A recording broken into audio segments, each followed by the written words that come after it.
Welcome to the Hoops Report. I'm Ryan Feldman here with Josh Rultenberg in Jacksonville at the NCAA tournament.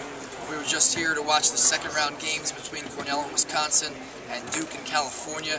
Cornell, with a big upset victory over Wisconsin, really dominated the Badgers the whole game, and they advanced to the Sweet 16. First Ivy League team to get to the Sweet 16 in 31 years. What was your take on Cornell today, and how legit are they from what we saw? Well, I mean, after today, you realize that they have almost like a big three with their team, and it all starts in the middle with Jeff Foote. He dominated the glass.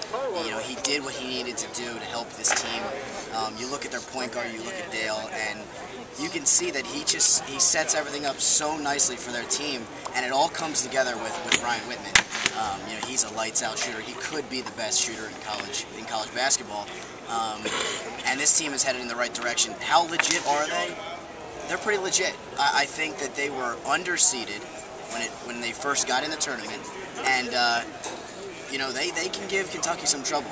Yeah, I don't see any reason why they can't beat Kentucky at all. I really don't. I mean, I'm not saying that I'm guaranteed they'll beat Kentucky or anything like that, but I don't see any reason why people out there shouldn't believe that they're going to beat Kentucky. Okay, I mean, look what they did. They just beat Wisconsin and Temple, two real high-quality teams, by double digits, by leading the whole entire game.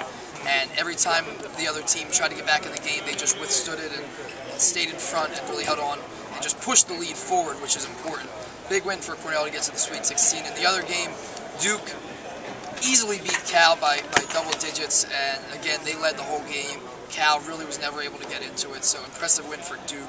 I mean, I certainly put Duke as one of the top contenders at this point for the national championship. I don't know about you, but I see Duke right up there with Syracuse and Kentucky, obviously, as probably the three teams that have the best chance of winning the championship right now. Yeah, I mean, absolutely. And, now with Kansas losing to Northern Iowa, probably the shock of the tournament so far, it makes it a lot easier for the other #1 seeds that are still in the draw. You talk about Syracuse on the one side that was on Kansas' side. They have maybe Ohio State they have to face, and Kansas State's still in. But certainly Duke is a contender now. They were very impressive here in Jacksonville, and it's wide open. I mean, this weekend really proved that this tournament is up for grabs. It's really who's playing the best basketball and who has the most confidence.